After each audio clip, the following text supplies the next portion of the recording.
Isa po sa 10 mangingisda ang nawawala pa rin matapos lumubog ang sinasakyang bangka sa dagat na sakop ng Obando, Bulacan. Ayon sa Obando LDRRMO, delikadong ituloy ang search operations kaya hihintayin muna nilang bumuti ang panahon.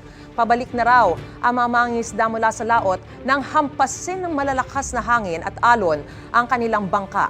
Agad silang hinanap ng MDRRMO at ng Philippine Coast Guard matapos matanggap ang ulat sa insidente kahapon ng umaga.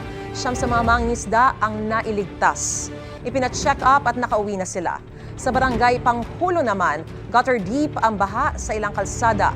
Sa bayan naman ng Kalumpit, nasa 14 na barangay ang binaha.